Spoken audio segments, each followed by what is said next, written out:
So in beginning this tonight, I'd like to quote a thing that was in the pamphlet that we put out, and this is by author Tom Robbins, who says, Terence McKenna is the most important and the most entertaining visionary scholar in America.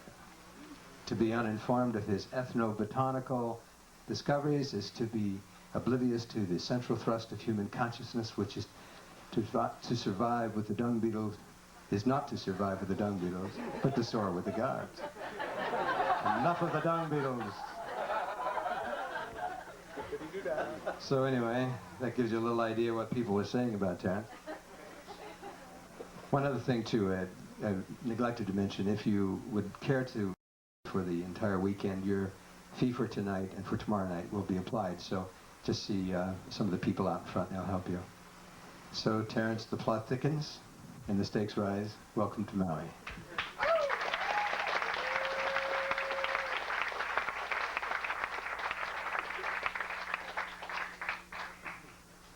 Yeah, it hasn't been so long. Let's see. Can you hear? Is it working? It's working, but it needs to be close. It's working, but it needs to be close. Like this. Rock and roll style. All right. Well, yes, I was here not so very long ago, but 3 countries ago and thousands of United Airlines meals ago, it would seem. I want to thank Gary and Robin for bringing me back to Maui. I'm living on a neighbor island now, Kauai. No, another neighbor island, but don't try to find me. I'm writing 2 books on deadline. So, the plot thickens, the stakes rise. That's sort of the theme. Or to put it another way, the way things are now is not the way they were once, and not the way they soon will be. This is a unique sort of turning point moment here. And it's not simply the end of the century, or the aging of the baby boomers, or the last gasp of political idealism. It's sort of all those things run together. And I think in the way that human lives are often mirrors of the historical milieu, it sort of puts me into a mood of reflection. I haven't actually talked to an audience for about 2 months, which for me is a long, long time, long enough to reflect on what it means to relate to people this way about the things that we talk about. And I've come sort of to the realization that in a sense, a phase of what I was trying to do is completed. I decided about 10 years ago that I would give up my worst habits and the things I love the best, which are solitude, and promulgate a whole smorgasbord of ideas that it seemed to me there was enough merit in these ideas that one person could sacrifice their life if they were willing to, and it wouldn't be a complete waste of time. So now, in a sense, my job is done, because what I considered the great ideas of my life are surely now communicated, promulgated, discussed, not accepted. No, the final prize is withheld at the moment. But after all, that only goes to a very few. So in thinking about what I should say to you tonight, I thought I would try to give perspective to what I've been doing, and then see how it points to the future, and hopefully it has some general application. I formulated it this way just 10 days ago because both Rupert Sheldrake and Ralph Abraham, who are my co-authors on one book and co-conspirators in more plots than can be told, visited me, and Ralph has now left the university. Rupert has given all hope up of ever being accepted by the British scientific establishment. If you add our ages and divide by 3, you get 50. So was in a sort of reflective mood that we looked at where this intellectual revolution has come, and where it might go. The two things that I've been interested to talk about, strangely enough, have in my own mind neither been the psychedelic experience per se.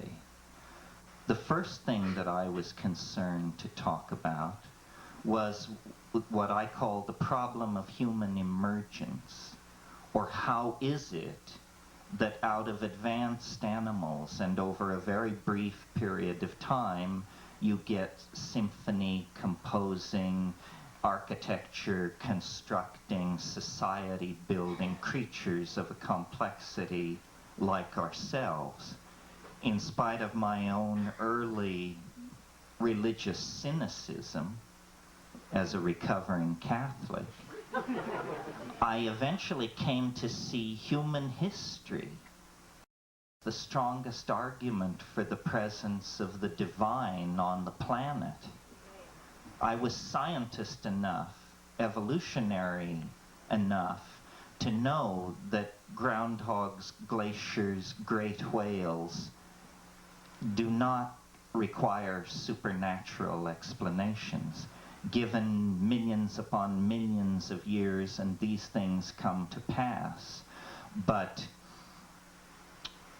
you know, hip-hop, Evel Knievel, NBC, these are things so unlikely, so peculiar, that, you know, a natural universe could never spawn them. They require the presence of some kind of demonic second force.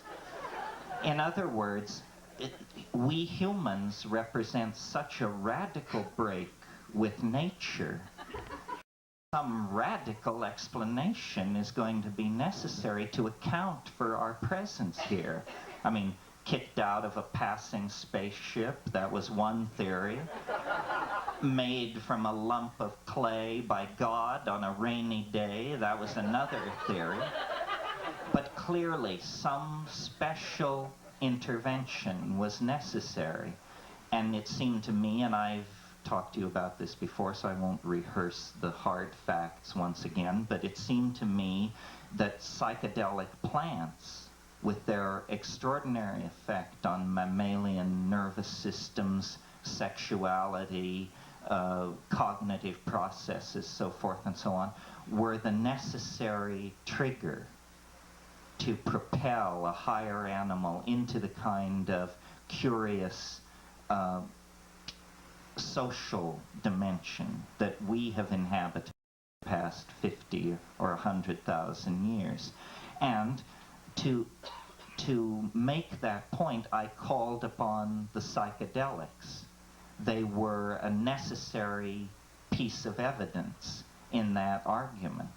And I had, of course, experienced them myself, and it seems obvious that my critics hadn't. But for whatever reason, the obviousness of this breakthrough to me has not proven transferable to the anthropology and primatology departments of universities around the world. Nevertheless, it has proven transferable to you, dear people. The intelligent layman is how I'm casting you here, because it sounds right, because it makes sense. The nonsense about the extended throwing arm and enhanced social skills and all that balderdash that's being pitched around in the universities seems very inadequate. to explain the emergence of a form as radical as our own. So that was the first foray into theory making driven by psychedelic insights and psychedelics as possible chips in the game of explanation. I mean, who had ever used psychedelics to explain anything up until that point? It was just thought better not to mention them. So I thought of that as sort of my special theory of morphogenesis, or formative causation, which is what morphogenesis means. The special theory of morphogenesis, because it related to a special case of morphogenesis, specifically the emergence of human beings from higher primates in a very short time.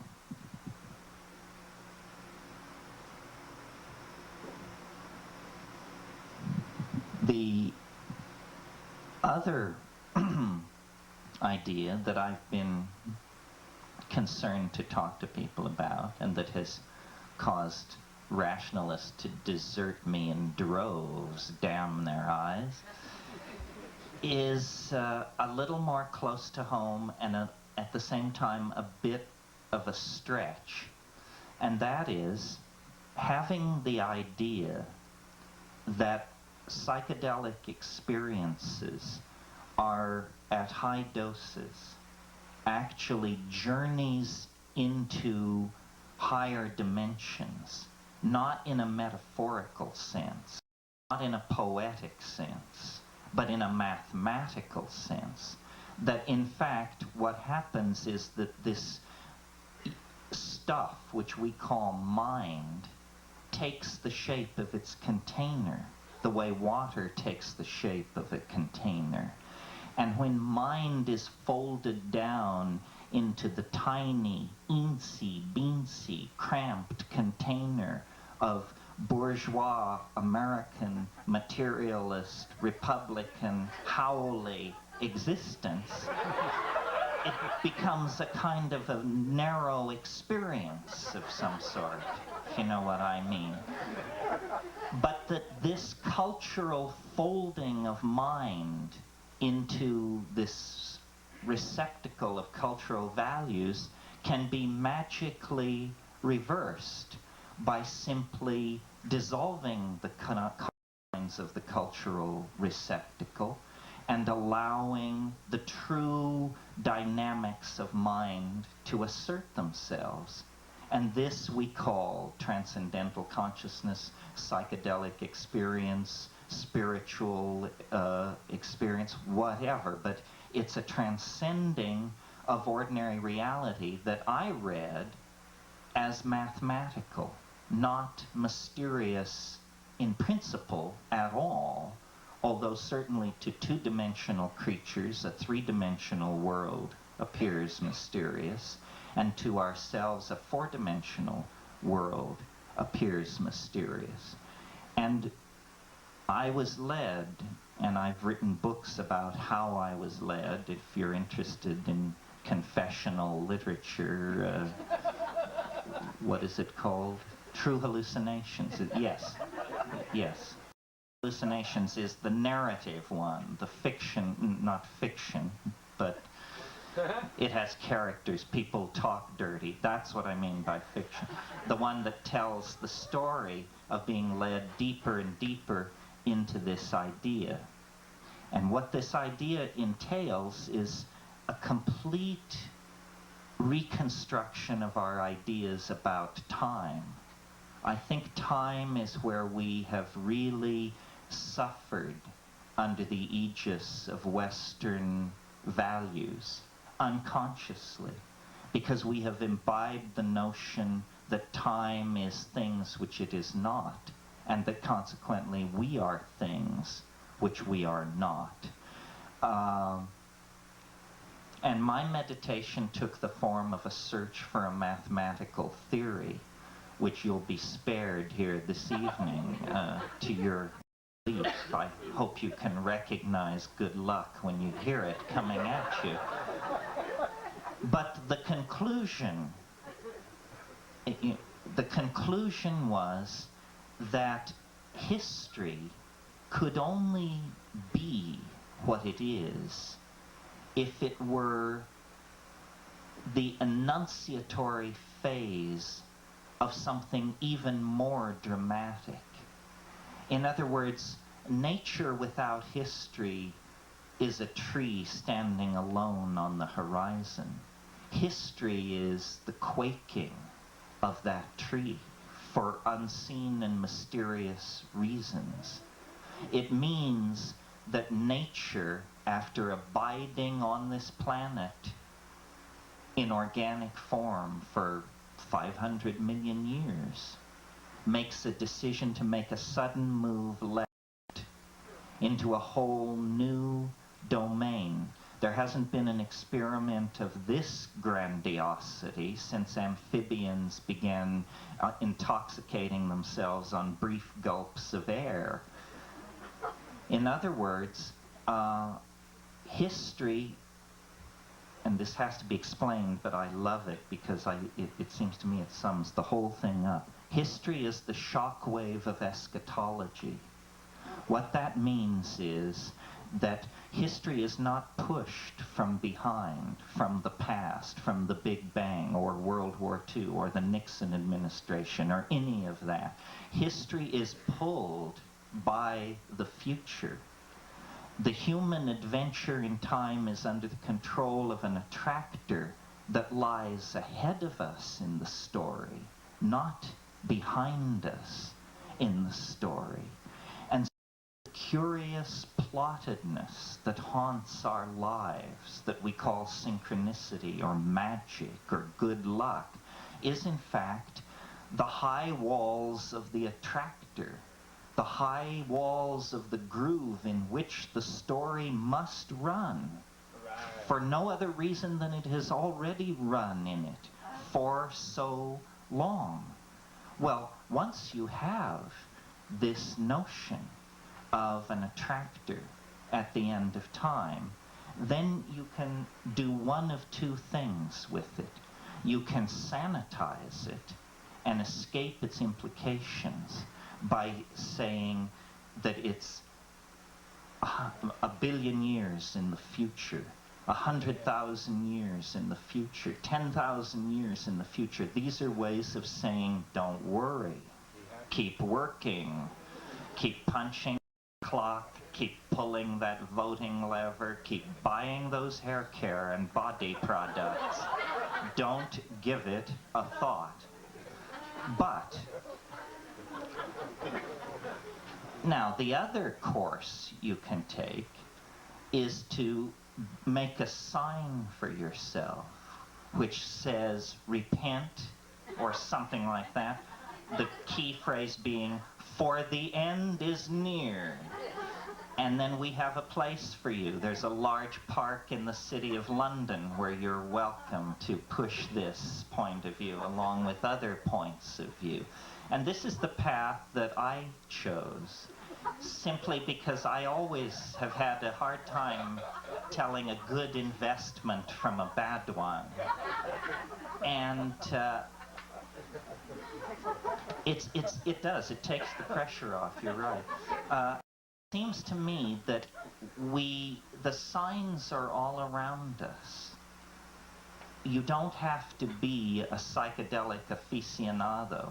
You don't have to be a fan of the maelstrom at the end of time to notice that we are making it very difficult for ourselves to continue with business as usual by replicating like fleas, by cutting down the forests, by instilling in every tiny beating heart of us the desire for a Mercedes, a triple-car garage, and a house in Saint-Tropez.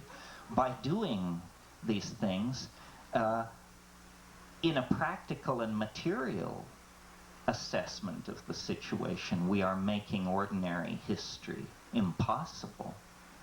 And the ordinary political response is to get quite dithered about all of this.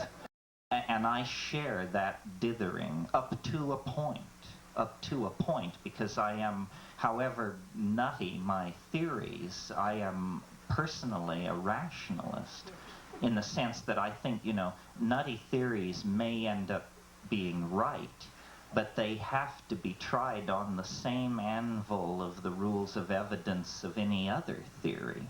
In other words, it isn't the testimony of people who lives in trailer courts that will secure this or any other point of view. It's investigatable facts and reproducible results. That's why I've always been so fond of psychedelics, because it was miracle by demand. I mean, you may believe in flying saucers, but produce one under pressure. It can't be done. Where the skeptics of the psychedelic experience are incredibly careful about avoiding direct contact with the matter under investigation. Their very fastidiousness in this department should be a clue to you as to what respect they hold these things in. So, by a vicus mode of recirculation, two ideas. One, the idea that interacting with psychoactive plants in a kind of symbiotic relationship propelled a higher animal into self-reflecting consciousness, language, and culture. And two, a deeper idea, a more universal idea, a longer shot, granted. And that is that the weirdness of human history is actually an anticipatory phase to a kind of transition of dimension that organic life is on the brink of undergoing. And that the reason we are so peculiar, so self-contradictory, so, Thomas Hobbes said, man to man is like unto an errant beast, and man to man is like unto a god. And the reason for this paradox, I think, is that history, which lasts, let's be generous, 25,000 years, the most interesting part in the last 10, it happens in the wink of an eye.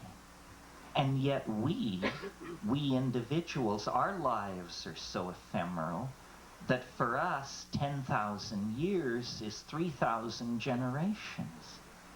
And so for us it's very prolonged. But if we had the view of the good Lord or friendly eternal extraterrestrials, we would see that the glaciers melted 22,000 years ago, and then there was scrambling, and then there was space flight, global culture, cybernetic networks, DNA sequencing, and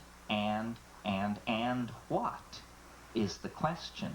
The technosphere, the biosphere, the cultural sphere, which Teilhard de Chardin called the noosphere, is in a state of forced self-transformation.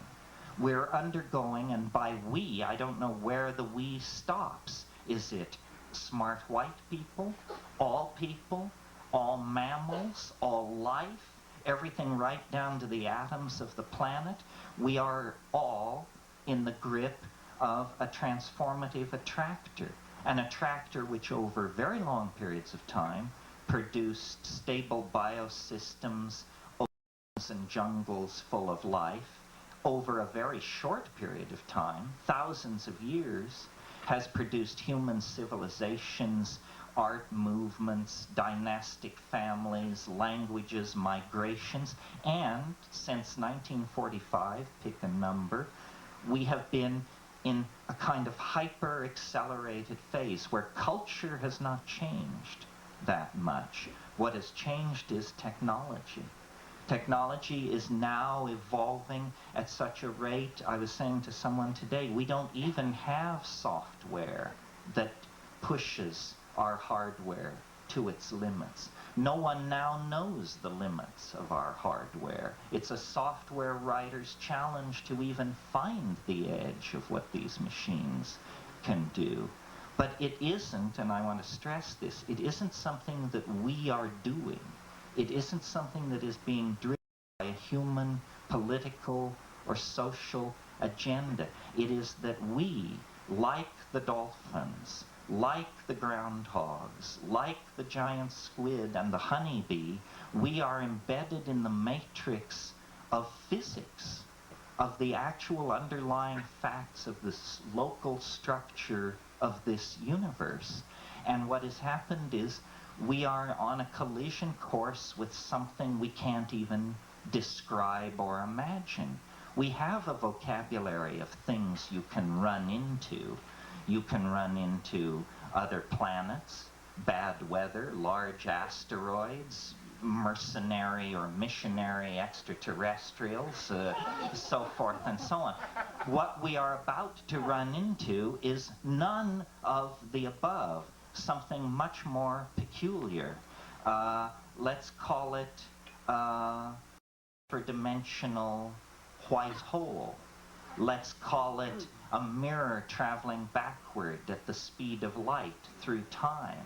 Let's call it, last week's laundry list. Whatever you call it, the point is it's going to blow your mind.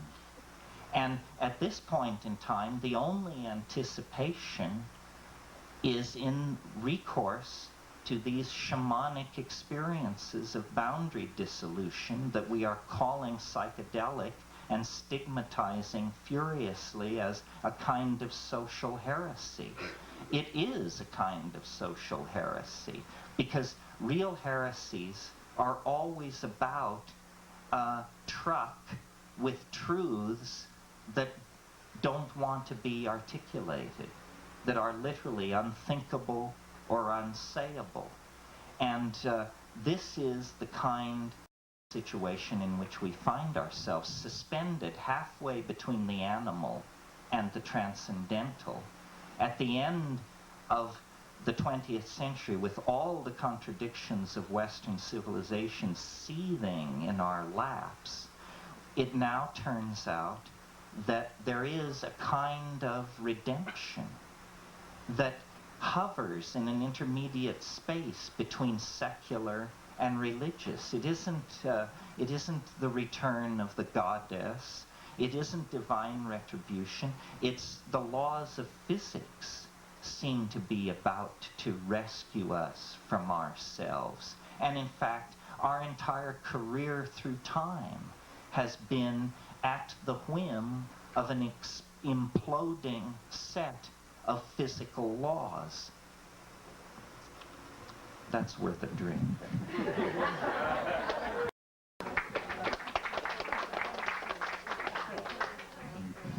So I don't think anyone would give me the time of day were it not for the fact that what's waiting at the end of the road I'm describing has been repeatedly visited in one form or another by many, many people. These psychedelic voyagers. People have been there, done that. They have seen the end. You know, Plato said time is the moving image of eternity. Time is the moving image of eternity. Shamanism is a worldwide technique, 50,000 years old if it's 2 weeks old, that is designed for the specific purpose of entering into something called eternity, or the dream time, or other place. In many, many languages, the word for shaman translates as go-between. A shaman is someone who can move between the culturally validated, linguistically created world of the tribal entity and the something else, the unspeakable, that lies outside of cultural values, outside of cultural convention, is only accessed in dream and in symbolic activities such as dance, chanting, trance. As rationalists, we have tended to dismiss these phenomena as stemming from the unconscious, stemming from epistemological naivete on the part of these people. Brother, if that isn't bullshit put down on somebody who you don't understand, you just say, well, you're epistemologically naive, and that's why I look like an idiot to you.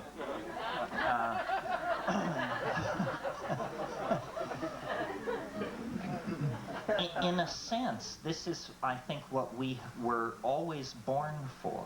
It's very clear that we are the creatures of the imagination, that at some very early point, now lost back there in the orgiastic primal African past, we moved into the domain of symbolic activity, being able to evoke for each other pictures in our heads with small mouth noises. And out of that, we have woven the fabric of material civilization, which is our great accomplishment, this multiphasic, multi-adaptable enterprise that we are involved in that is unlike anything other biological species undertakes anywhere. We learned to do this, and technology, which some people are phobic of and other people tend to think of as epiphenomenal, I think is entirely central to what is going on. Technology begins with language. Language is the neatest, cleanest, least polluting, most non-toxic technology ever developed. Of course, it has some fairly toxic consequences because you can download some pretty mother-heavy ideas into language, like how to build hydrogen bombs or get rid of the Jews or something like that. All of these ideas have written on the back of language, but language in and of itself is a perfect model for technology. And arriving some little while after the invention of language, depending on whose libretto you're reading, comes writing. Writing is clearly a technology, and it's a technology for what?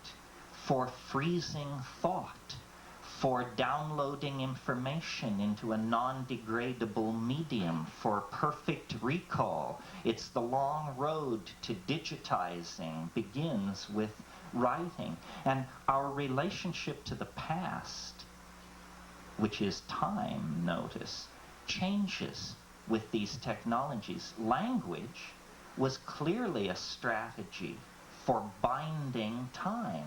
That's what you do with it. That's why we live in a different kind of time world than the animals do. They don't refer back to the time when I encountered a threat exactly like this one. Substitute that kind of process with instinct. But as we moved away from instinct, we moved into these information-based technologies, writing, then the book, and in our own time, an explosion of technologies that have frozen all time. I mean, we now know from movies like Forrest Gump that people who never even lived at the same time can mingle together in the collective cultural memory. Marilyn Monroe can have an affair with Albert Einstein in cyberspace. What it means to both of them since they're dead, I'm not sure. But what it means to the rest of us is whatever we make of it. So technology has this curious accelerating quality that is so important now as we approach what I call the transcendental object at the end of time. It is being mirrored in our machines, in the machines that we are creating.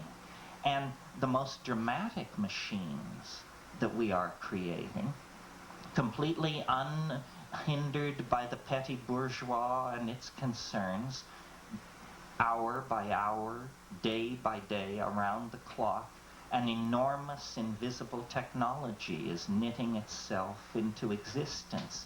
And it doesn't change the look of the landscape, but it is drawing together human beings to the point where all minds on the planet are simultaneously inhabiting a cultural superspace. This is called the Internet, the World Wide Web. And what it is it's a recreation through engineering technology of the kind of telepathic, archaic social space that we lived in before the fall into history. History is a huge downer. It literally was the state of mind that rushed in to fill the vacuum when, through the abandonment of psychedelics, we broke the connection with the Gaian mind.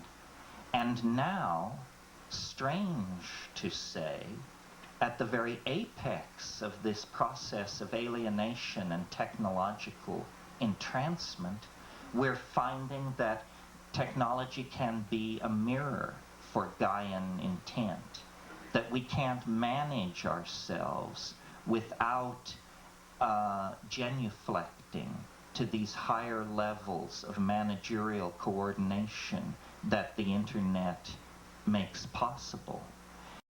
I think, in a way, what we're doing is we're erasing the boundaries between technology and nature. The internet now is something which runs along telephone lines and is transduced through computers. But in 15 years, those computers will be simply black patches pasted on the back of your fingernails. The entire infrastructure, the technical appurtenances that protrude into three-dimensional space can be turned into prosthetic implants and earwax and who knows what else, and serve us very diligently in that form. So it's very clear that visually we are returning to an archaic mode, but carrying with us all the presuppositions of technological existence. And I'm not sure whether we can maintain our hold on the human form, or whether we will even want to. There's a great bifurcation ahead for the managerial community. Let's assume it exists, for God's sake.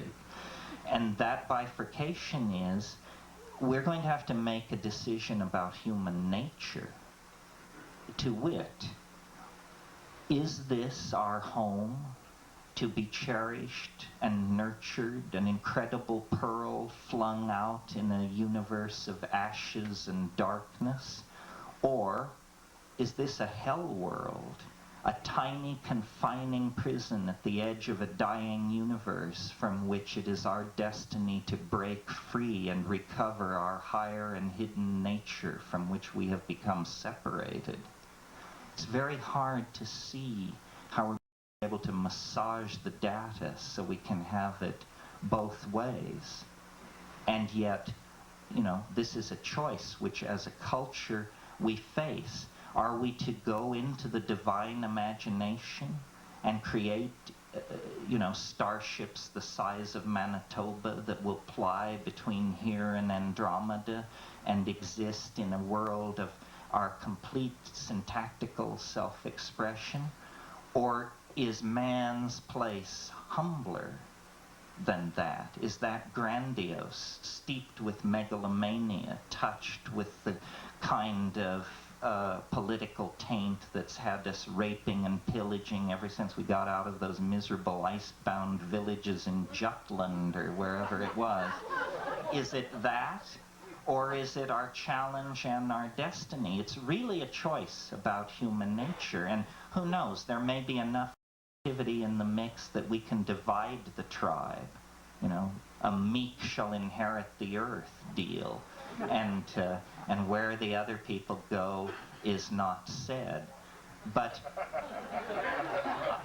I think that as individuals, and I guess this is really, for you personally, maybe what makes this all important. As individuals, we have been too willing to be taught and led, when what is really out there to blow your mind is not some regurgitation of previously achieved conclusions, but experience. The world is far weirder than the maddest among us suppose. You know, the guy gibbering in the stairwell and excreting in your window box. It's weirder than he can suppose. And the key to understanding this is not brainless gullibility. I mean, if you're just brainlessly gullible and buy into everything which comes down the pike, then the world is stranger than you can suppose, and you don't even have to leave your apartment. But what's interesting is you can be hard-nosed. You can be a rationalist. You can be a show-me kind of person. You can be from Missouri, and you can still satisfy yourself that the world is freakish beyond the wildest imaginings of George Bush or even Billy Clinton. And the key to doing this is to push the edges. We shouldn't huddle together in cities around collective activities sanctioned by the great corporations that have done so much for us. We should break out, go to the edge, and I know there are many edges in theory: sexuality, drugs, travel. There must be others. Art appreciation. After all, it doesn't all have to be sweat and tumble, you know. And some of these work better than others for some people. I mean, for some people, sex is no big deal. For some people, travel is no big deal. Terrible pain in the neck. They have to fly to Paris. They can't stand it. For some people, psychedelics are no big deal. I mean, don't ask me how they manage that. I assume they're either not taking enough or dying. But maybe there are people who find Paris boring and can turn away from squirm as well. I don't know. On my agenda, these were the things that worked: sexuality, psychedelic drugs, and travel. Because they break patterns, because they inject novelty. And, you know, travel is great and sex is a wonderful domestic activity. But psychedelics hold the key in this domain of absolutely astonishing you until you're just gasping for breath and flopping around on the ground. I mean, when was the last time that you were actually sick with amazement? You know, when was the last time you were actually white with sheer terror? You know, probably, unless you've been caught in automobile accidents or landslides, it was a psychedelic experience. Because these things deliver authentic emotion, authentic data. And the bum bit of history is that it depotentiates human individuals. Just in order to live inside a historical society, you have to sculpt yourself down and down and down. You mustn't be in other people's face. You mustn't thrust your ethnicity or your gender or your tattoo or whatever it is too you mustn't flaunt. Everything is confined. This is the attitude of history. It's what's called being part of the public. The public is a concept that was created in the Renaissance. It was created by print. There never before was that notion. It's something necessary for democracies to do business. There has to be a public. But when we identify with the public, we essentially become creatures of the herd. Eccentricity is mitigated against. That's why this very small flute theme called bohemianism just will not die in Western civilization. You know, it's always been there. It was there before rave, before punk, before rock and roll, before jazz, before the Impressionists, before the Romantics, back. There was always this strain of dissent, because it's the lifeline of sanity in Western society. And every time the bastions of bullshittery grow weak, the bohemian thread expands its options, offers itself as an alternative. And I don't think this is an eternal dance of frustration. I think eventually this archaic return, which is what this bohemian thing has always represented, will be felt, will be heard. We have very little time now. If I believed that salvation had to come from political institutions, I would just throw up my hands in despair. It's very hard for people sometimes to figure out whether I'm an optimist or not. Let's get something straight here.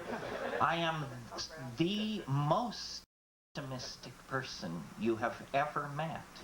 I'm absolutely convinced that there is nothing wrong, and that nothing can go wrong, and that nothing will go wrong, and that if something needs to be done, you will find yourself doing it. Now, all purveyors of this kind of goody two-shoes point of view have to then come to terms with, well, then how come the world is such a terrible place? Well, it's a terrible place because it is an interference pattern composed of many times and many places. And there is no peace until the end. There is no let-up in pressure until the end. As we approach the transcendental object at the end of time, history moves faster and faster.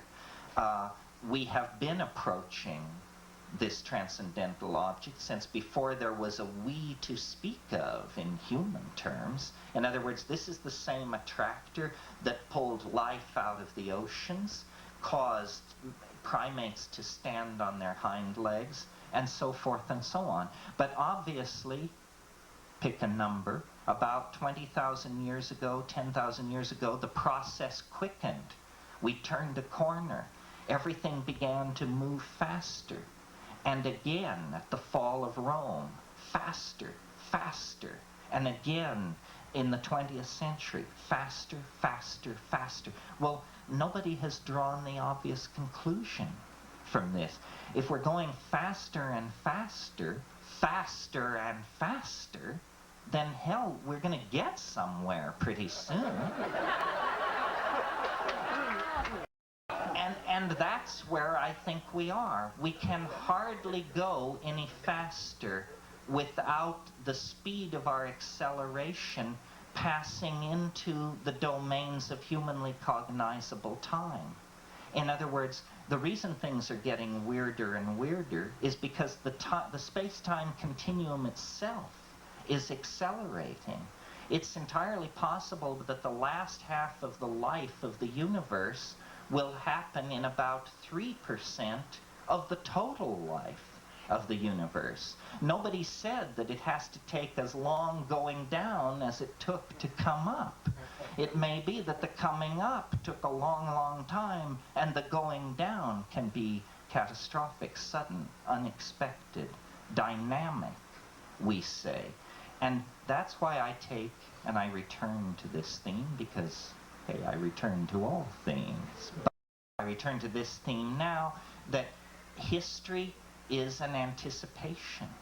History is the last call that the train is leaving the station, you know, and the call echoes back to Çatalhöyük and slightly beyond.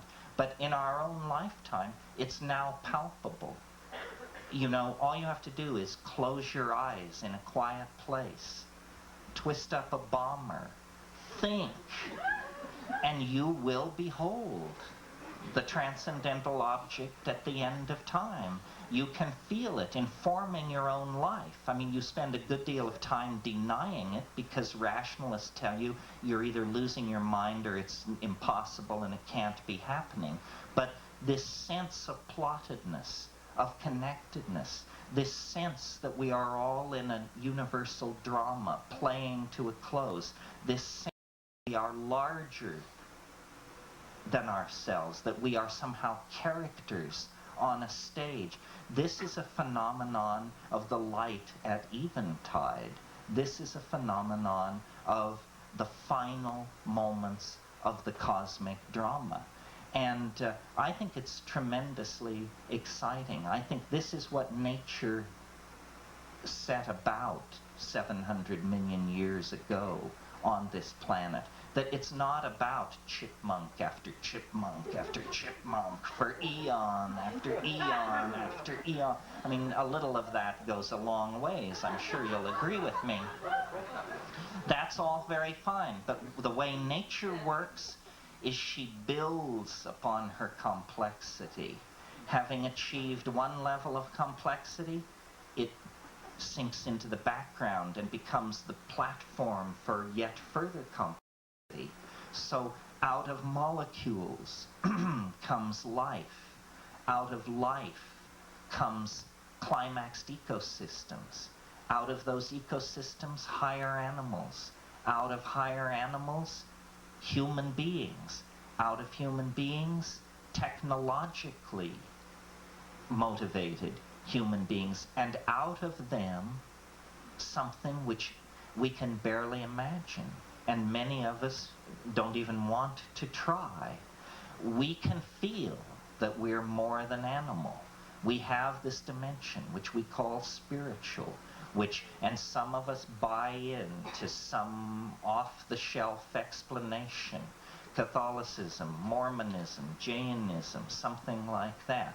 Others of us wrestle with it, or we smorgasbord it into, a little Kabbalah, Taoism, a little Tantra, a little Hasidism. It doesn't matter, do that. But whatever it is, we wrestle with this part of ourselves which cannot be simply dismissed as monkey meat. And I think that it is the soul, that the soul is actually an entity in history seeking to be born, and that the enterprise of history is the creation of the collectivity as an eternal, indestructible, trans-dimensional object of some sort, the tool at the end of time. I've quoted probably to you before this thing from Yeats about once out of nature I would be a thing of gold and enameling, set to sing before the lords and ladies of Byzantium of what has been and what will be. In other words, out of organic existence comes something not exactly inorganic, but not exactly organic, a mechanical nightingale, fit to sing before the Emperor of Byzantium. This is what the flying saucer is, in my estimation. It's nothing more than an organometallic projection of the future state of the human soul. We are literally like caterpillars, or the components of a slime mold. We are undergoing a series of chemical signals and transductions of change that are preparing us to become unimaginable to ourselves. And there's no way out. The only place in nature where you see this is with caterpillars on limited food plants, where the caterpillars eat without a thought in their minds until there's nothing left. And then they go into shock from hunger, and they begin to spin, and their enzyme systems go crazy, and hundreds of genes are suppressed, and thousands of genes are turned on simultaneously, and lo and behold, the caterpillar changes into something completely different, an organism of a completely different order. I have never heard a Darwinian evolutionary biologist explain how gradual evolution could get you the coordination of thousands of genes required in that process. Be that as it may, that is what we're involved in, and the enzymatic juice of this process is technology. And, you know, if when I say technology, you think of D9 caterpillars and freeways and stuff like that, then you're driving using your rear view mirror. By technology, I mean steam engines that you can put 50 inside a human hair. Some of you may have seen the cover of Science News a year ago. 10,000 steam engines on a chip, 1 centimeter by 1 centimeter in diameter. More steam engines on that friggin' chip than there were in England in 1850. Imagine that. Technology simply means the extensions of the human mind into matter. And we do this when we engineer vaccines, when we micro-engineer computer chips. The most advanced now are not even designed by human beings. Human beings dictate the design parameters, and computers solve the architectonic problems and then etch the chips without ever consulting with a human being. This is going on all around us. I don't find it frightening. I find it very reassuring.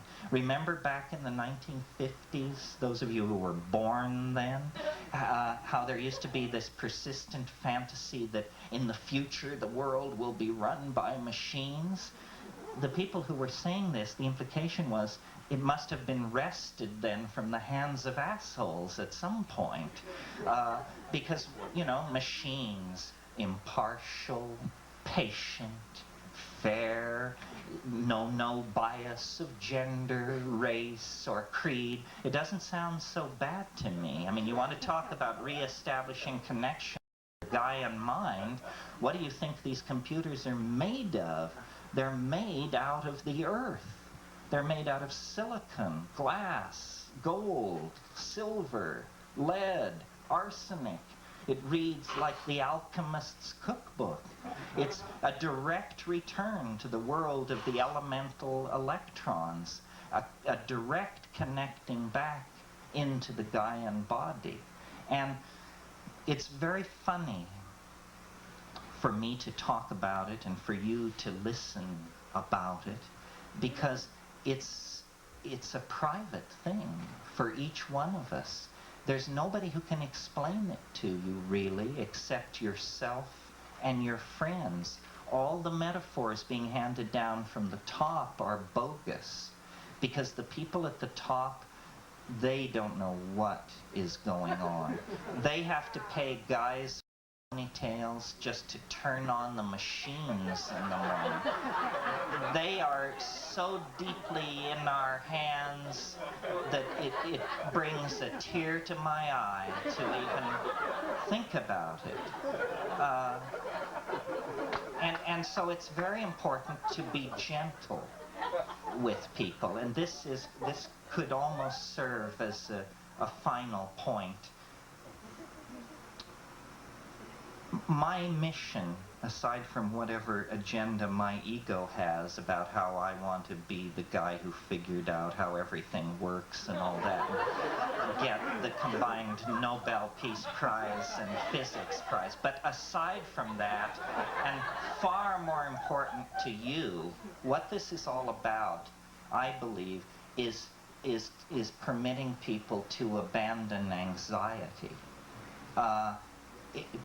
Need to investigate for themselves the situation, and you will be very, very heartened. It's not nearly as bad as you've been told. You've been told a lot of stuff by a lot of people. The only authentic thing in most people's lives, and they may have sullied it, sold it out, destroyed it, distorted it, whatever, but the only authentic thing in most people's lives is sex.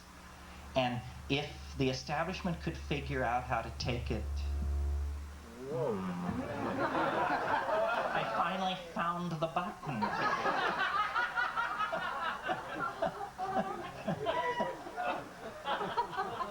So imagine, since I assume, at least at some point in your career, nearly every one of us has had some brush with sexuality.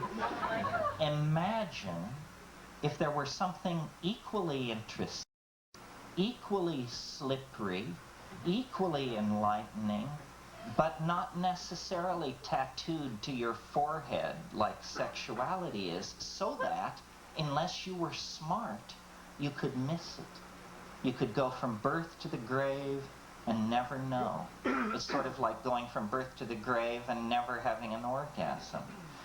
That is, in fact, our circumstance, because God knows how many people in Western civilization in the past 1,000 years have gone to the grave without ever knowing a moment of transcendental consciousness. I don't care how many rosaries they were saying. I don't care how much of that ergot-infested bread they were bolting down. You know, it just can't compare with modern pharmaceuticals extracted from plants. So my mission is to try and empower people and say, hey, look, you don't have to go, I mean, he's a nice man, don't misunderstand me, but you don't have to ask Ramana Maharshi or Gurdjieff, or another nice man, don't get me wrong, but not smarter than you or me. That's the thing. Haven't you figured out by now that nobody is smarter than you are? And if they are, you can't understand what they're saying anyway, so why bother? The search for somebody smarter than you are is totally futile, because when you find them, you're not going to know what the hell they're talking about. So basically, it's better to get high with a little help from friends.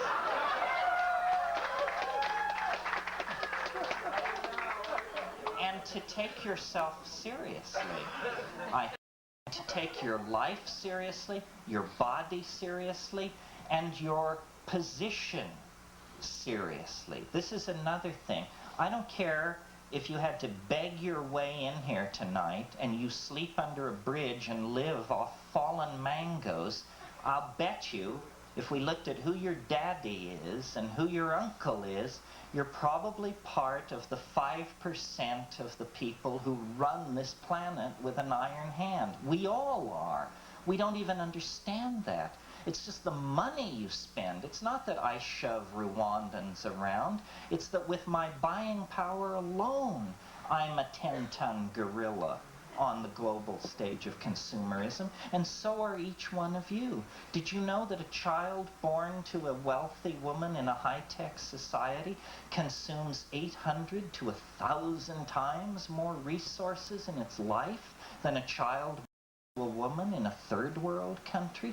800 to 1,000 times. And those of us who are, you know, eating veggies and watching out for our recycling, what is it down to for us? 200 times as much as a child born in Bangladesh? So there is a responsibility upon us. And there's a great paradox in that responsibility, because we're the most comfortable people on the planet.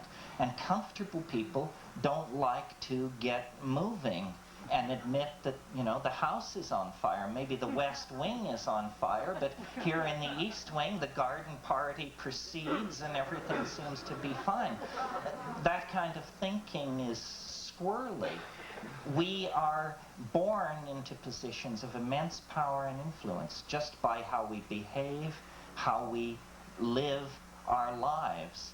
I've come to grips with this to some degree in the past year, in that it bothered me the paradox of saying what I say and flying.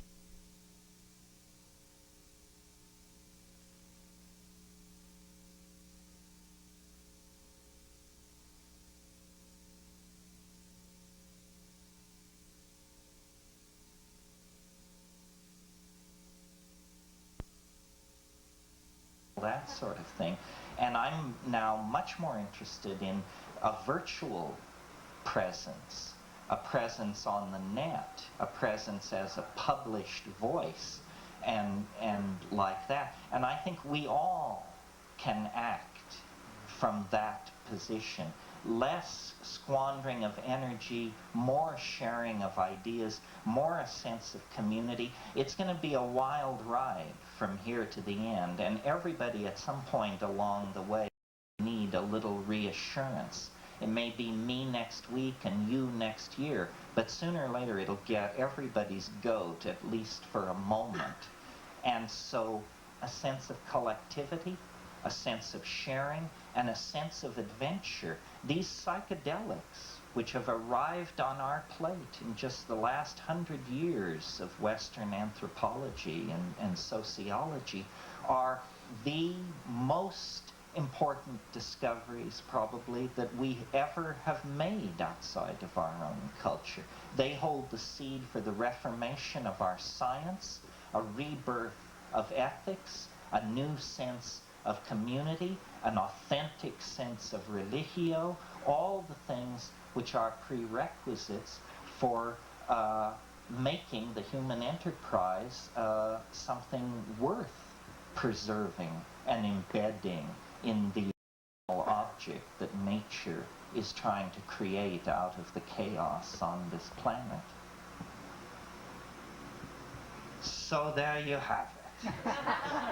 Or so there you have it, as the king said to Mozart. I don't know what the plan was. You've been sitting on a hard floor. Shall we take a break and then do Q&A for the diehards? Yeah. Okay. Is that all right with the people running? Good. Okay. Thank you very much. It's preaching to the converted, I know. Thank you.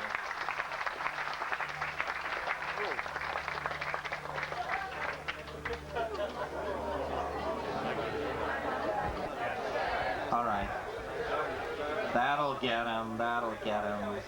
Force him to make the hard choices.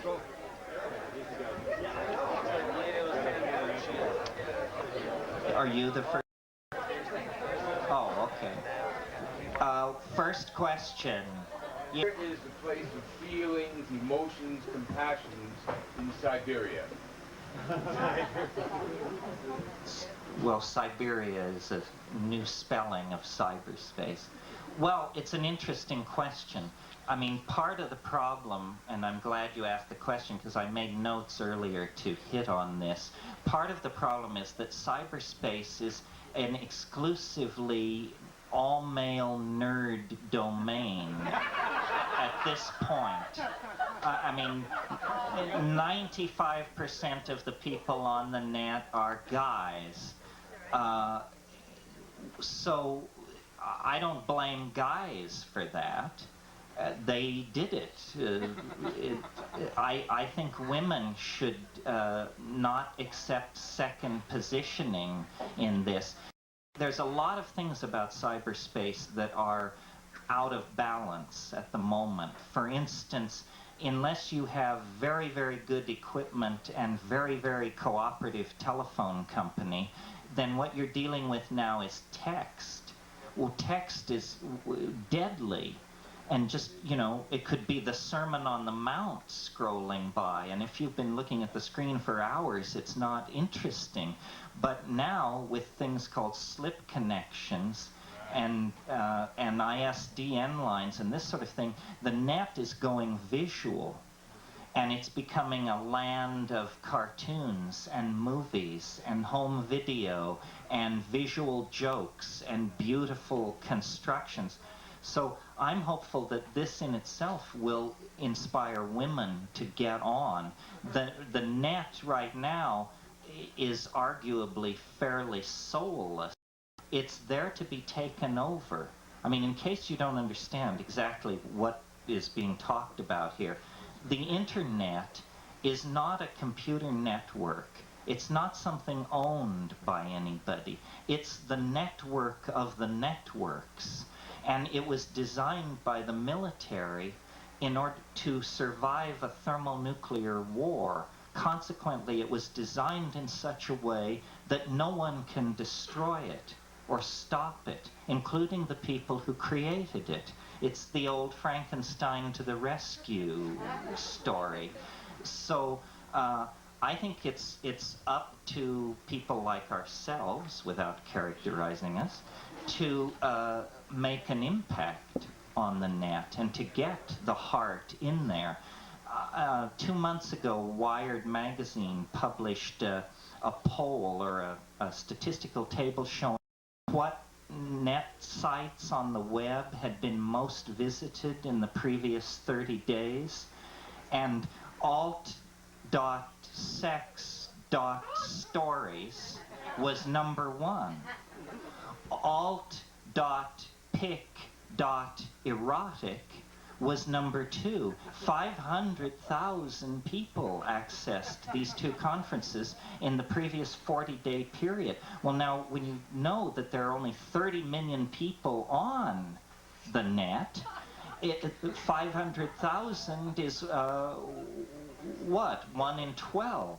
1 in 12 of those people accessed that. Well, now, I'm not sure alt.pic.erotic qualifies as heart, but hey, they're trying, right? What it indicates is that this most technical of instrumentality, most global of technologies, what people use it for is to try and get a date, for crying out loud, what they've always used technologies for. So I don't think it has a character in and of itself. It's a paradox, the machine thing, because, you know, it's all men. Men design them, men implement them, men, and yet the thing is incredibly feminine.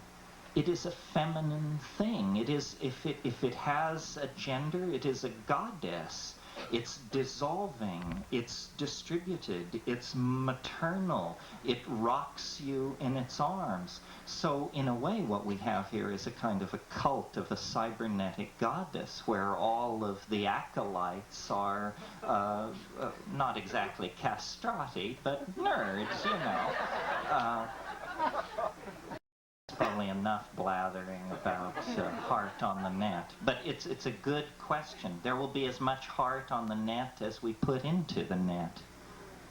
Yeah, my take on the net is that it's really our first opportunity to bypass political structure and media editing and connect human to human. And I think as such we're going to like enter a super democracy and actually a time where humans are connecting with each other more than ever. I mean, No, I absolutely agree. One of the things that Tim Leary used to say was he used to say, find the others. Find the others.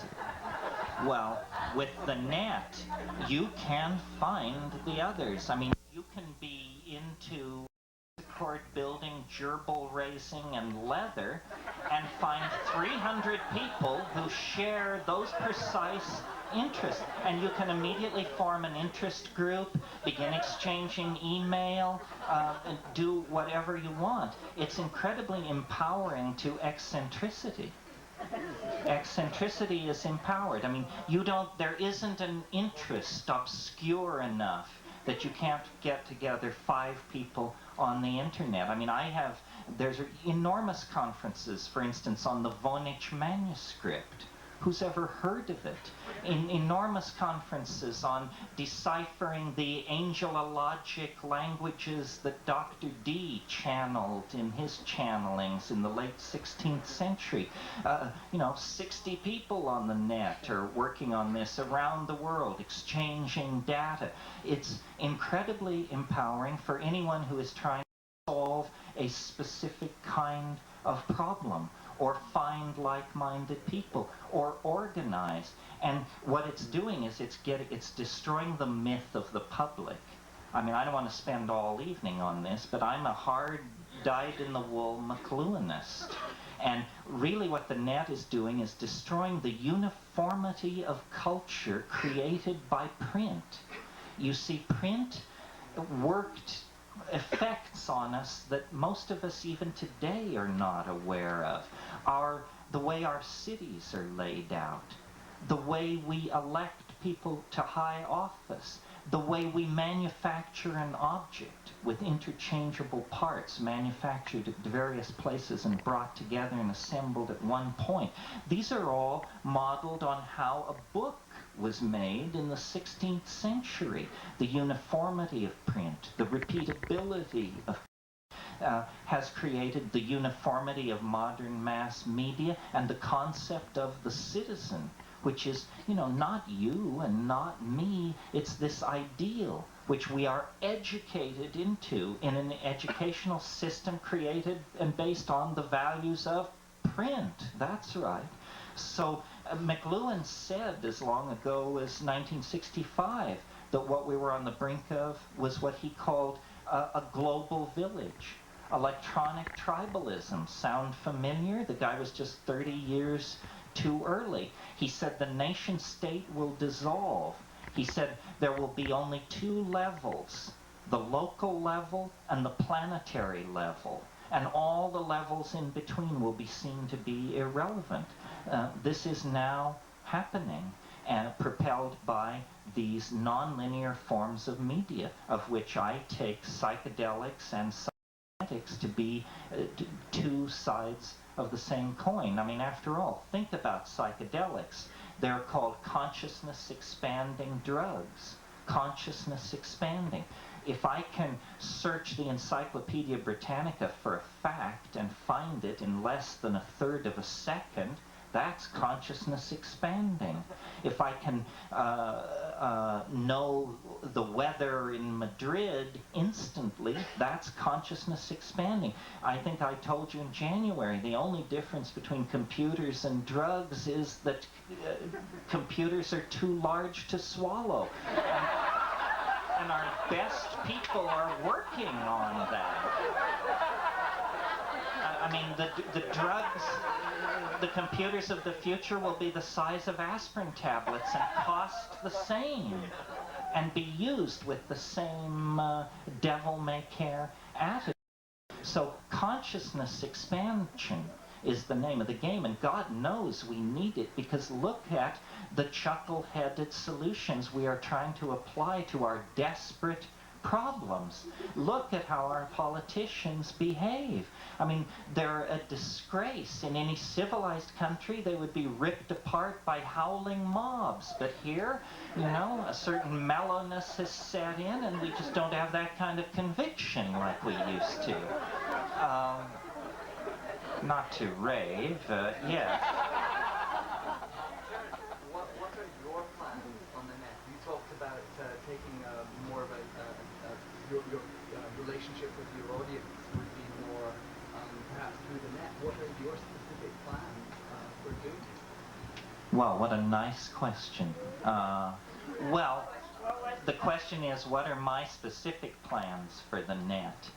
I am convinced that this theory, which I made reference to tonight, about novelty and the end of time and so forth, I spared you the mathematics, but I am not a soft-headed thinker, at least not of the ordinary kind.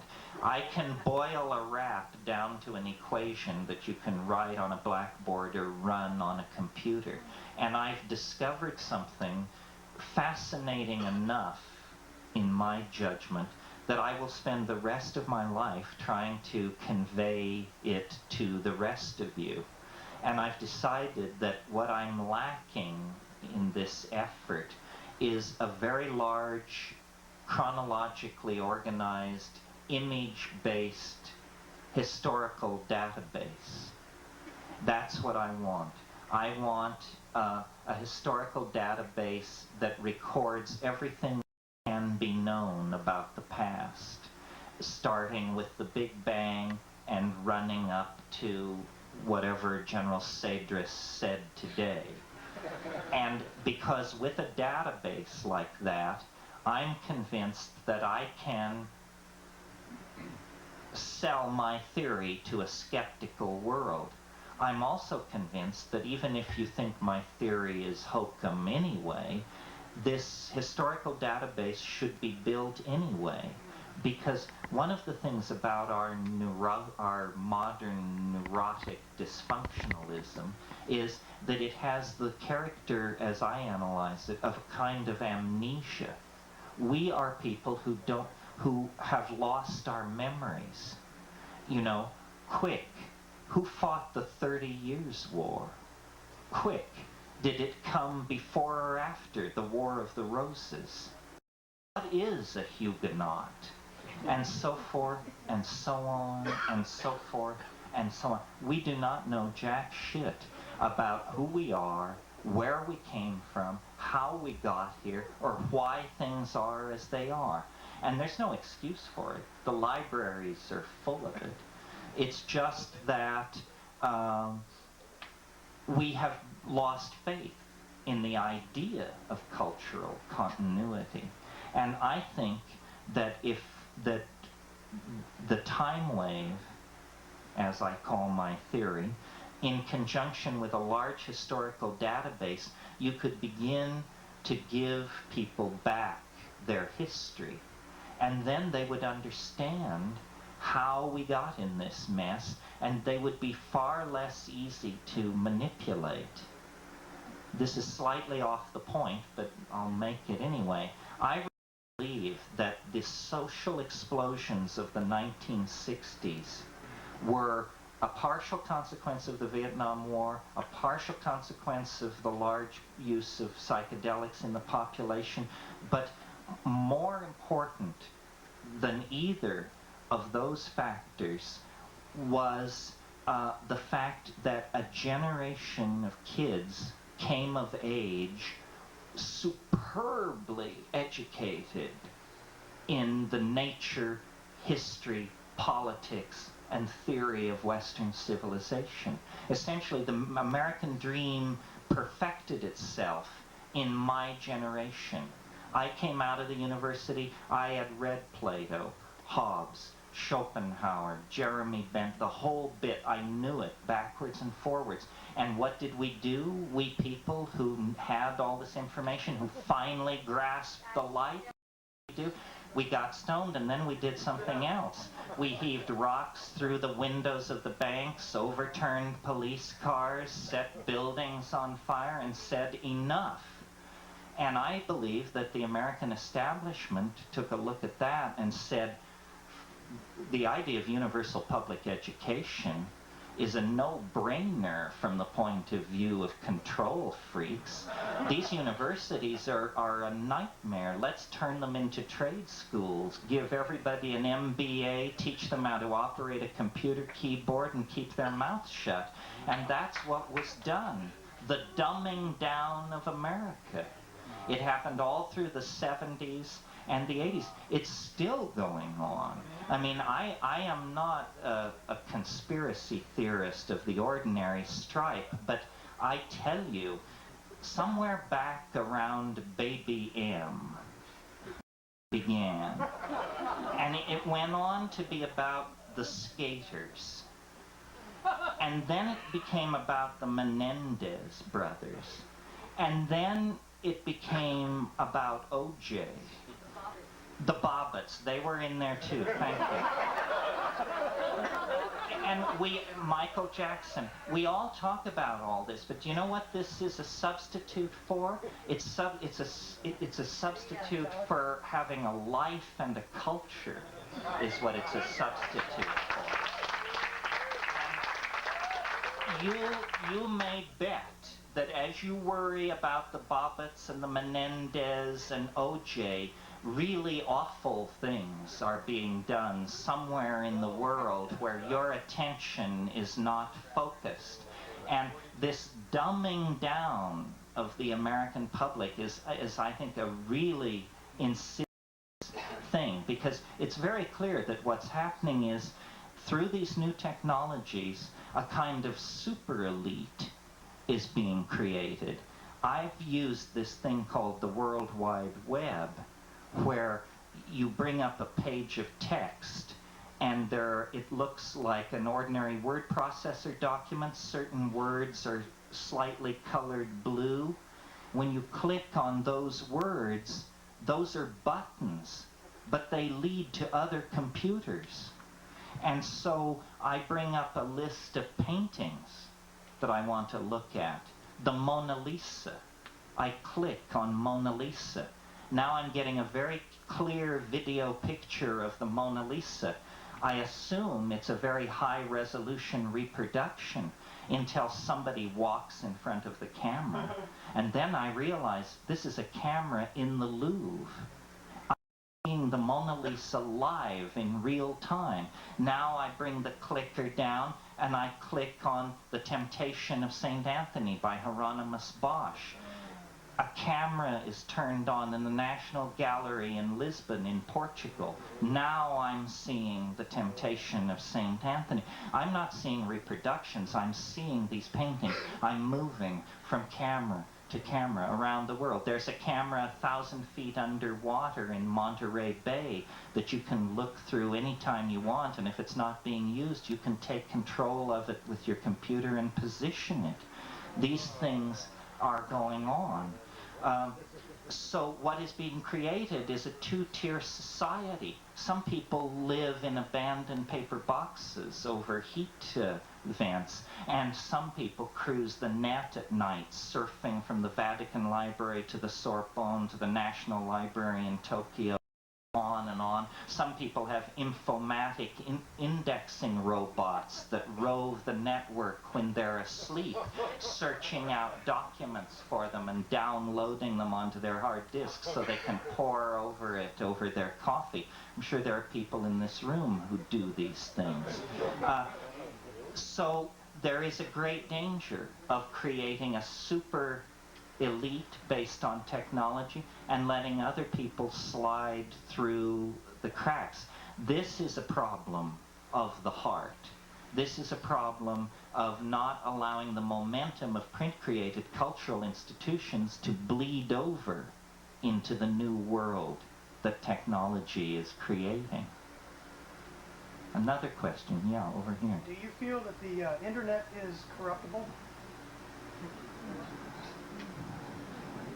Is the internet corruptible? In other words, candidates that are in control now that you've stated before, do you think that they could wrest control of the web? Well, I tend to think, I mean, someone over here says all things are corruptible, and I hear myself agreeing with that. I think all things are corruptible, but I don't think the internet is corruptible fast enough to give any aid to those who want to corrupt it. An example of corrupting the internet would be the Clipper chip. But fortunately, that was beaten back. I think that's a one thing.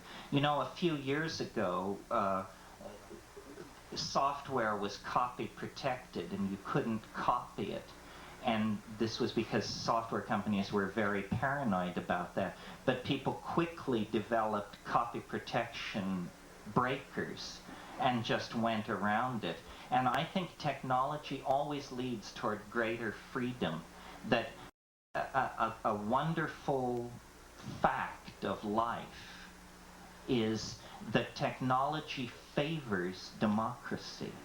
And for a long time, I don't think this was true. 1984, for example, George Orwell's dystopia is a nightmarish world where a fascist superstate controls technology. But human beings are just too perverse. We're too creative. We break through. The unexpected always comes along to help us out. The original chips that went into PCs were designed on a Navy contract to guide a heat-seeking missile. And they did not meet, these chips didn't meet design specs. And so the Navy was ready to just throw it out. They'd blown $500 million or something, and this thing didn't work, and so they were going to throw it away. And somebody fished it out of the wastebasket and said, well, you know what we could do with this, though? We could make little tiny computers with it.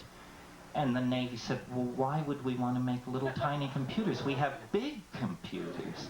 And they didn't understand. It's not for you, you know. It's not for you. It's for somebody else. And that was a technology that was never supposed to escape into civilian hands. I mean, that was the greatest unmanaged blunder in the whole history of the game from the point of view of the other side. They lost their queen in that blunder. They've been fighting on the slippery downhill slope ever since. If you've been on the net, it's incredibly countercultural and irreverent. And yes, folks, obscene and unruly and so forth and so on. But great civilization those things. We don't need to all wear bow ties and walk in lockstep and salute the Lutheran God and have Mormon orgasms. No, that isn't the plan. Let's loosen up a little. Pluralism, you know. Yes. Terence, I'd like to change the topic and go back to another side of consciousness expansion. Go for it. Okay. Getting back to the drug plants in the Amazon.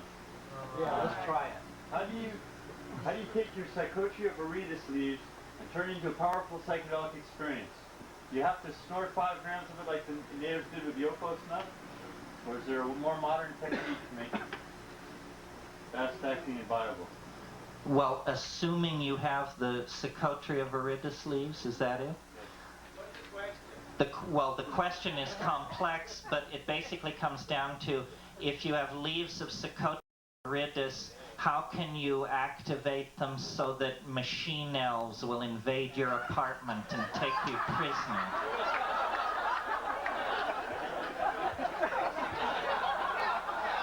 Yeah, right?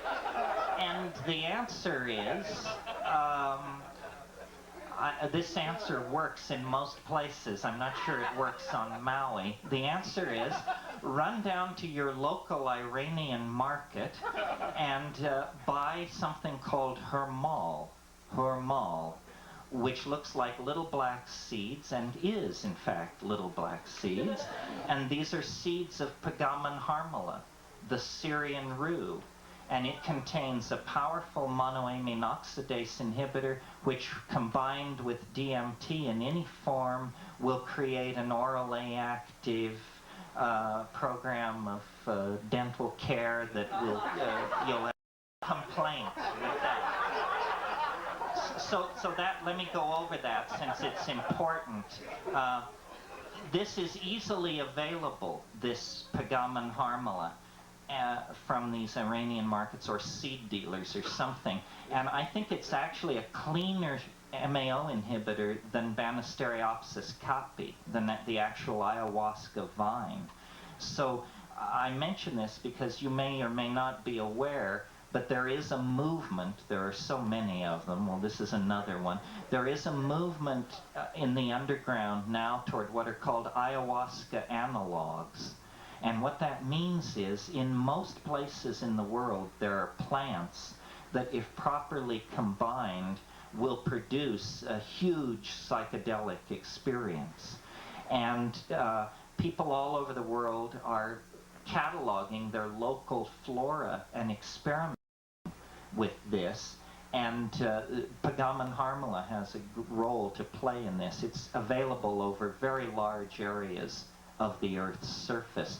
Jonathan Ott wrote a book called Ayahuasca Analogs, and I think this is the way to go. I've seen too much of the ordinary kinds of ecotourism and that sort of thing, and I think that's far better than to bring these shamans here. I mean, this is a meat grinder. It's horrible. You can't expect people to maintain their authenticity and, you know, put them up at the Beverly Hills Hotel and all that. As a story, just to show you, and this is a pro-Dalai story, so don't get your hackles up, but as a story about how toxic our culture is. When the Dalai Lama was in Los Angeles while ago, they wanted to give him some kind of quintessential LA experience. You know, what can we do with him? So they took him to Rodeo Drive and said, you know, this is Rodeo Drive, wander around with a small group and just, here it is. So then he did, and after it was over, they said, so what did you think of Rodeo Drive? And he said, the Dalai Lama said, he said, now I understand you Americans so much better. There was so much that I wanted to buy. Well, for crying out loud, if the Dalai Lama can't resist the whammy, what chance do you and I have with these weasels, right? And, oh, announcement. The police are here. Oh, They great. have just informed us that all the cars parked on the road are going to be towed in 5 It's very close to the end of the meeting. I want to thank you all for showing up. Please cooperate with your constabulary.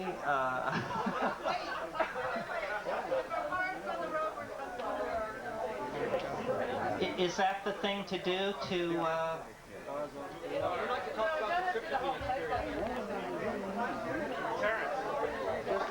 I just wanted people to know that Harmaline is available in lily clone blossoms or passion flower blossoms, and DMT is available in sensitive grass roots. Yes, that the beta-carboline, the monoamine oxidase inhibitor is available in lilikoi blossoms. It's available in all passion fruits. I'm not sure in what amount, but this is right, what this guy is saying. And the other thing is the DMT is available in the roots of sensitive plant. A plant closely related to it. Actually, it's called Desmanthus illinoisensis. But if you're interested in these DMT analogs, it's a wonderful study and very satisfying to read accounts of people. I've read accounts of people who had never had a psychedelic experience, who started out with their local plants and were able to have just blindingly transcendental experiences. Where did you read that? On the net? No, in Jonathan Ott's book, Ayahuasca Analogs. I just wanted to say that my experience with bergamot and mushrooms was that they amplified the power of it about 20 to 30 times. Yeah, I think you should be careful with this. I would recommend a rather small, modest dose. Yeah, let me second that. I had one of the hardest evenings I've ever had once when I took half a dose of mushrooms and half a dose of ayahuasca, thinking that would be a whole dose of something, and it was about a dozen whole doses of something. Yeah. Say one had, say, I understand, perhaps 5 feet of Banister House's coffee. Yeah. How much an individual had psychotria in powdered form, but not concentrate? How would How much would you have to put in with the coffee after you've usually boiled down for a single dosage, perhaps? How much coffee and how much of the powder do you understand? Okay, the question is basically about the proportions of the two components in ayahuasca.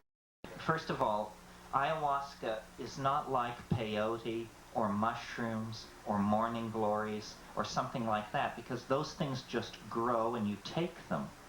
Ayahuasca is made by a human being. It's more like a souffle. It contains 2 ingredients that are combined in a proportion that is a matter of human decision. So having said that then, I learned to make ayahuasca in Peru years and years ago, and I aim for the jugular. I don't go for this maybe it worked, maybe it didn't thing. So I made mine stiff. And I make a stiff dose is 500 grams of Banisteriopsis coffee, fresh, and 85 grams fresh of Psychotria viridis. Now, if Psychotria viridis is 90% water, then that means you should be able to get away with 8 grams of powdered Psychotria viridis and 500 grams of Banisteriopsis. Now, this is simply my style. I make it Peruvian style, and it's thick, and it churns your guts, and it takes you to the other side. I've had the Brazilian stuff that the Daime and the Eau de Vie brew, and it's much more watery, and to my mind weaker, although some people say not. And I just don't know what to make of that. You see, this is an area where not a whole lot is known. The fact that both of the pharmaceutical constituents of ayahuasca, DMT and harmaline, are both neurotransmitters means it's sort of up for grabs. because people react very differently in the presence of these things. If you've ever smoked DMT, you know there's no escape. But one person in 20, roughly, it doesn't work. It just doesn't work. And if you're one of the people for whom one hit sends you caterwauling into elfland, it's pretty freaky to watch somebody take a hit and another hit and another hit and say, well, I don't know, it's frightening. So in matters of drugs, our biochemical individuality is really up front. What is a slight dose for person A is an absolutely destroying dose for person B. And we need to work with this because the psychedelics are safe if done correctly, and they're safe at doses so terrifying that you would never want to do more. The danger with psychedelics is not death. The danger is madness, obviously. These things can't kill you. I mean, it would be a terrible way to commit suicide because it wouldn't work. But what they do is they hurl you against the wall of your assumptions and then jump on you and rub your nose in it and stomp on you and make you want to die and make you beg for death. Not always, but they can do that. And so it's very important when you get in there that you can at least have the pharmacological facts under your belt so you can explain to yourself what's going on. For instance, it amazes me, I've heard this story maybe a dozen times, of people taking mushrooms, which they either grew or bought, taking mushrooms, and then an hour or 40 minutes into it, deciding, quote unquote, that these are obviously not psilocybin mushrooms, these are poisonous mushrooms, and now they're going to die. Well, that shows you just don't have your mind under control. You know, you need to have a talk with yourself about your tendency to get hysterical in tight situations, you know, because you're not dying. You have to come to the place where you can actually turn to the whining ego and say, you are dying. Me, I'm going further, but you're dying. That's right. Death, death, death. Roll in it, citizens, as William Burroughs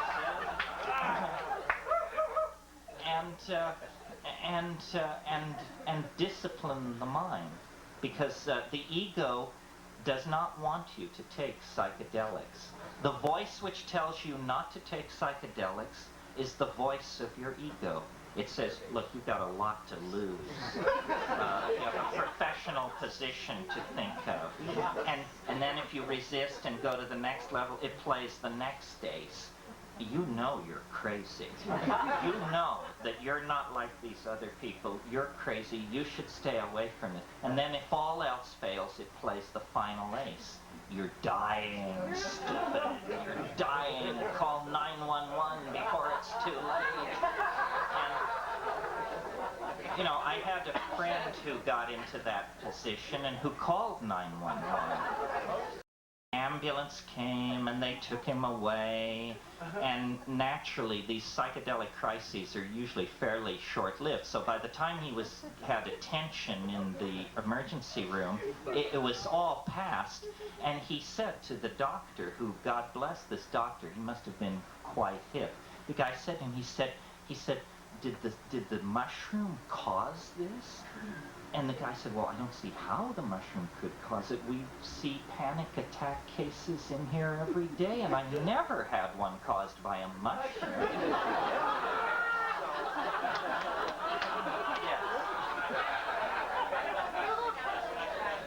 Yes?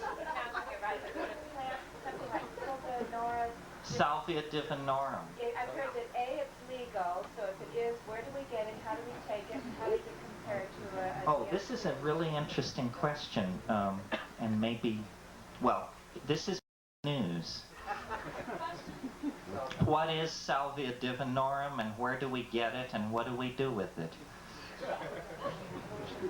Well, first of all, it's amazing to me as a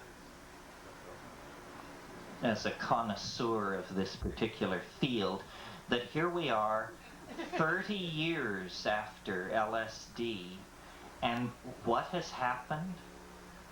An incredible new psychedelic has been discovered. The first psychedelic ever discovered since LSD, active in the microgram range. That's big news, because a drug, a substance active in the microgram range, that means you can get enough in a handbag to smash China. So just as a social consequence, the fact that the dose is so unbelievably low. I mean, think about it. Psilocybin, it takes 15 milligrams. Mescaline, it takes 500 milligrams. LSD, it takes 200 micrograms. That means theoretically in a gram of LSD there are 10,000 doses. And in this new compound, it is comparable in strength. And it is, LSD is quasi-artificial. It's made from ergot, but it's a synthetic. The new compound is entirely from a plant. The new compound, well, here's the deal. For years and years, a phrase you may learn to loathe as Ross Perot gains ascendance. For years, the psychedelic literature has carried the notation that there was this obscure Mexican mint which some Indians, under some conditions, claimed was intoxicating, and nobody could ever get off on it. It's sort of like Rupert's theory of morphogenetic fields. Now that we know how to get off on salvia divinorum, it's impossible to understand how we could have overlooked it all these years. But it is a mega experience of some sort. The plant is like a house plant. It can be grown anywhere. It can be grown in Hawaii like crazy outside. It looks like Joe Plant. There's nothing, you know, nothing defining about it. It's just a plant. The way I like to do it is I take between 16 and 20 leaves, and I lay them down and I remove the mid-vein with my fingernail. This is because this is how the Indians told the anthropologist who busted the story. This is exactly how they do it.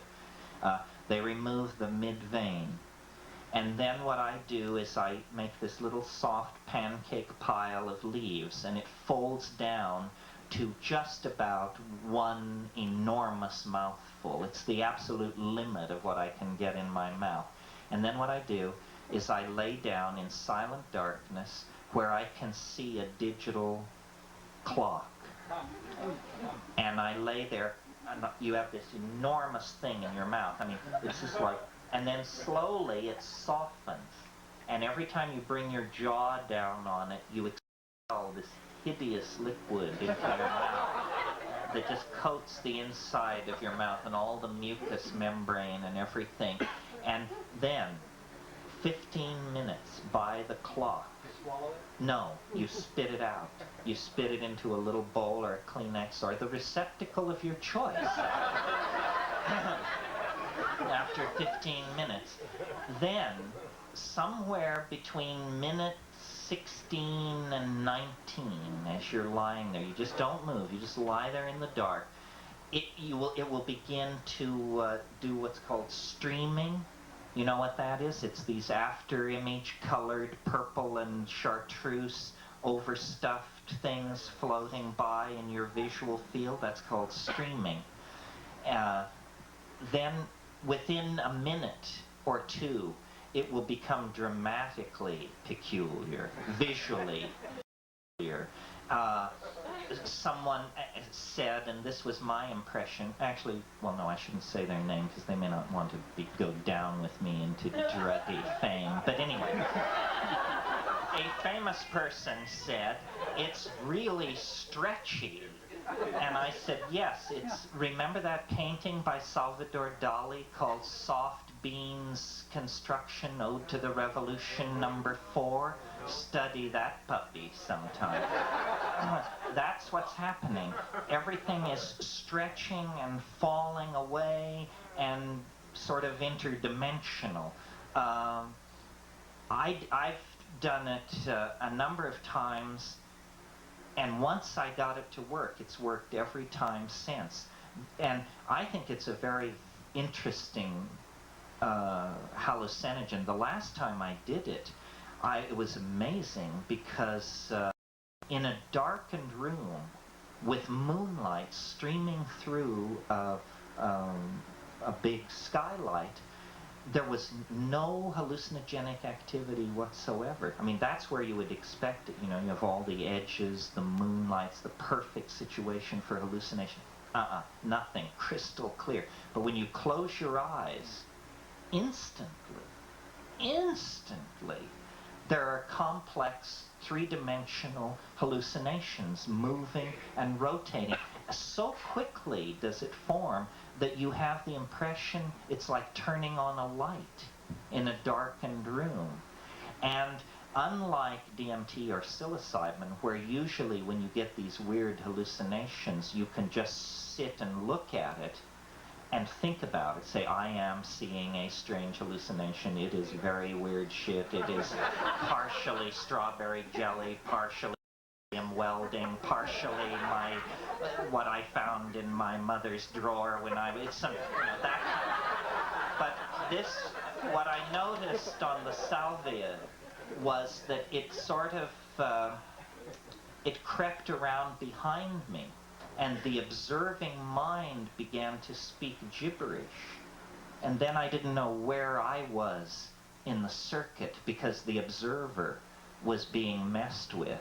I think that the key to using this substance and to not getting it scheduled, I mean, dig what the situation is right now. This is legal to talk about, legal to take, legal to give to people. I could smoke it right now. I could choose one of you and bring you up here. We could hold a weekend where we claim this did you some good, and we could do it. We could manufacture it.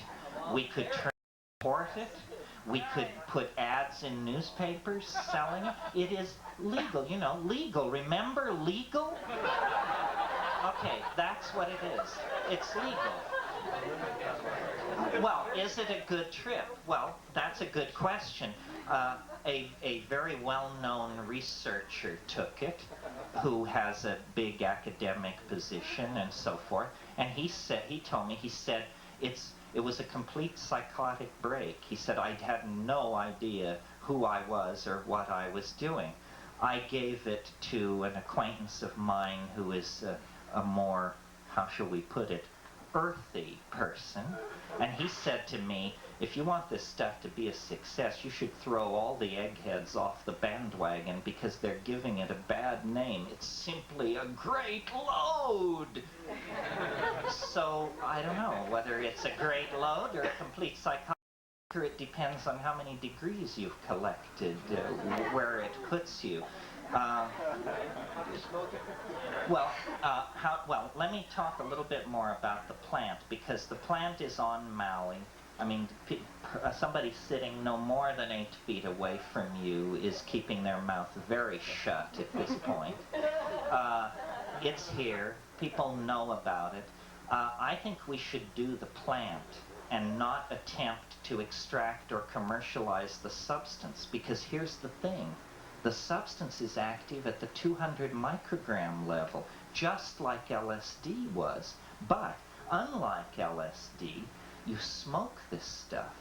That means there's no way back. And with the pure compound, do you know what 200 micrograms looks like?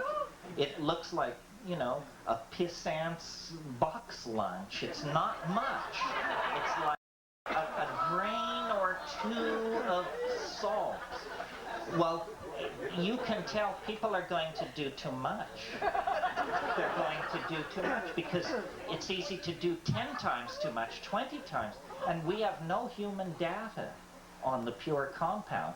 Now, human data on the plant, we have these Indians. But everything at this point about this plant is mysterious. Everything. For example, naturally, you have this plant, it's in shamanic usage, so you go to the people. Say, you know, what is the name of this plant? They say to the Mazatecs who use it. They say, we call it ojos de la pastora, eyes of the shepherdess. Now, there's a number of things about this that are interesting.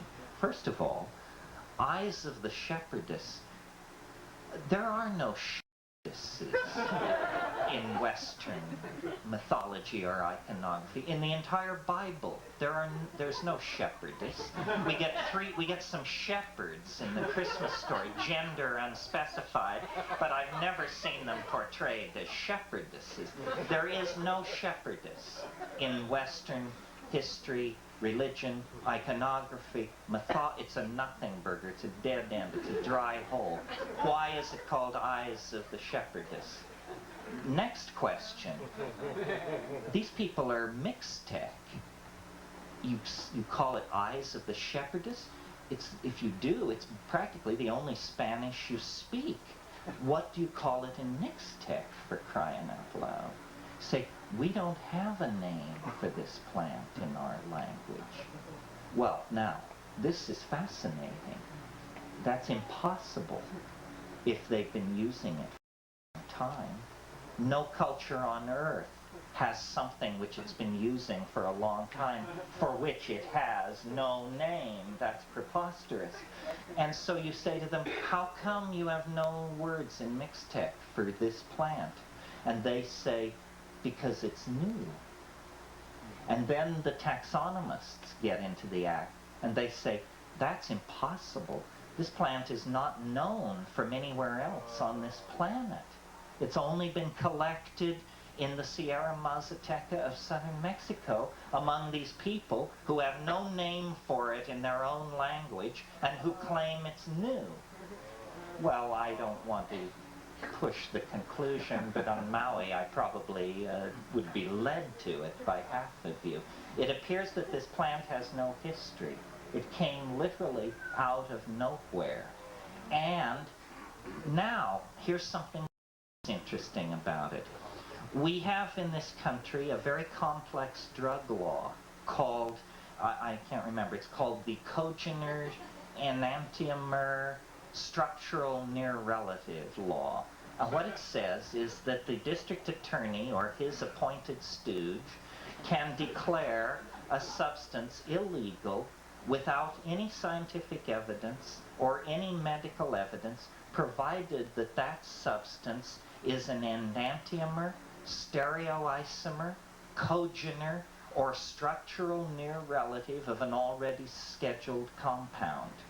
This isn't. This isn't. This isn't.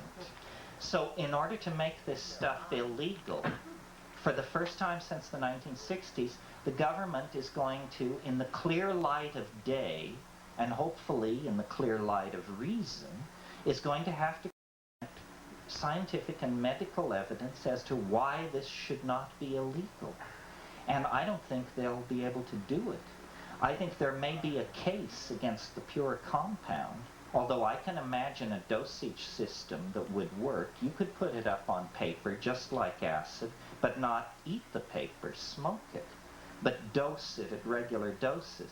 But I think we should all grow this plant and make no big deal about it. It's in a very interesting place in the spectrum. It's a lot stronger than any cannabis in any form other than eaten. And it's truly psychedelic on the psilocybin LSD scale, but it's brief. It only lasts about 45 minutes. It's very manageable. So as far as I can tell, only taste is a problem, and some people are working on breeding palatable strains, but yeah, there is a palatable strain, as they call it. But I think we could be on the brink of a craze here, folks. Where can one get a start? Well, first of all, ask around, because there's plenty of it growing on Maui. Otherwise, these exotic plant dealers are on to the fact that this is happening. And very easy to grow, very easy to use, totally legal, safe. Psychotherapists who are worried about other substances where they may have a legal problem can use this safely. And I think that we have been screaming, we, the psychedelic community, for 20 years for a fair hearing.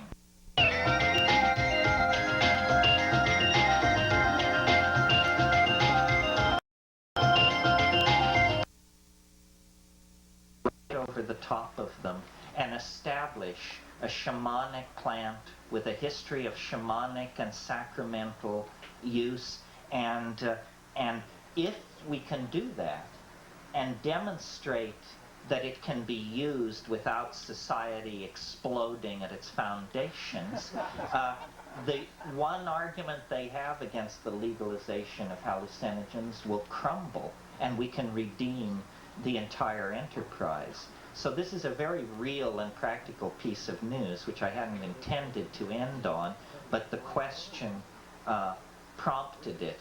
Return to the plants is the message. I don't like gurus. I think they should be hunted with dogs. I am not one. My God, God help you if your life is so desolate and empty that you follow me. I mean, I'm either looking for the John or trying to buy the New York Times or something, but don't do that. It's bad mental hygiene to follow. It lacks panache. Does that plant have a suggested common name? Salvia divinorum? No, although I'm urging that we call the compound, which is salvinorin alpha, we call it Salé, or just Sally for short. Does it introduce you to machine elves? The people who we've sent some DMT pilots who were pretty white-knuckled when they came back.